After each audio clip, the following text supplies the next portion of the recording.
Hey, my Legion, how y'all doing today? I'm with my buddy John. We're here to review the movie Brightburn. It's not like a road burn or rook burn or. Yeah. It's produced by James Gunn of Guardians of the Galaxy, Romeo and Juliet, and Slither. Which the only one I haven't seen of those is Romeo and Juliet. Have you seen that one? Oh yeah, it's awesome. Good, cool. I love the trauma. And then the one writer is one of his brothers, and then a cousin of theirs co-wrote it, but he only produces it. So even though you see James Gunn, he didn't write or nor directed it. But I liked it. It's kind of a twist on a Superman tale. Yeah, I mean, yeah, this family, this ship comes down with a baby. I mean, and you see the baby growing up, and then, everything is great. And then when he reaches about the age of 12, things start getting a little bit crazy. And it's a horror film. It's like, what if Superman was a killer or would hurt people or take over the world? And it's really it's really awesome. It actually really showed right in the trailer, so that's not really it's not a spoiler. No, because that's the whole theme of the movie.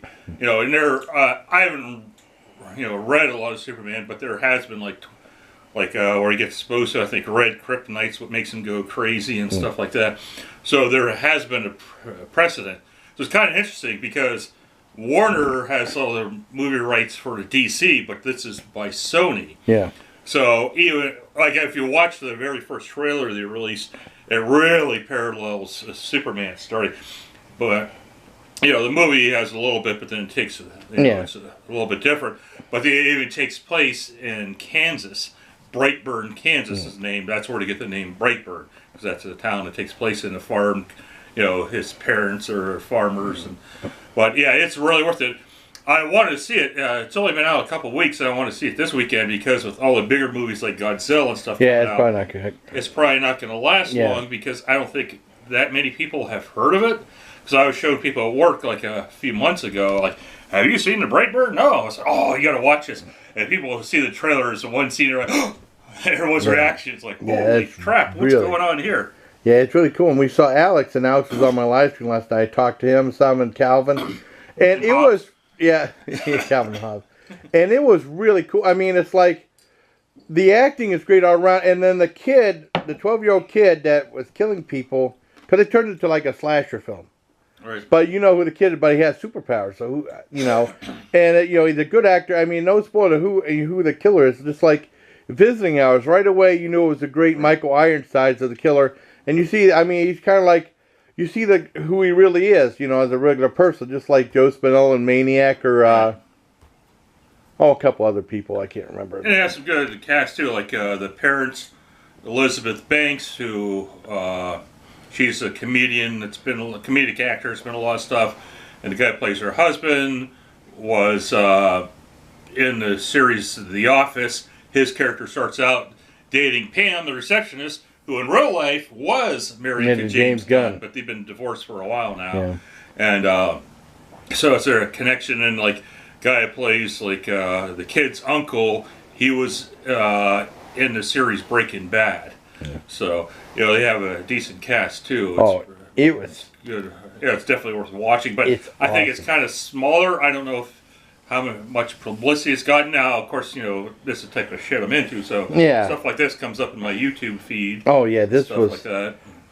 But so I saw it, I'm like, oh, this looks good. Yeah. And then it was funny was when after that first trailer come out, it's just going on YouTube and watching people's reactions to the trailer, and it was all pretty much sitting there, oh, what the hell's going on here? Holy crap! Because it just starts off as, it's like, what the hell is just Superman? And then it does that little twist, and you're like, holy crap! And people weren't expecting that. What a twist. But again, it's not a spoiler because that's right in the trailer.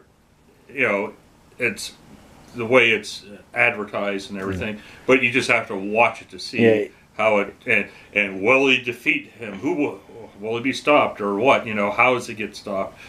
Or does he succeed in his plans? And,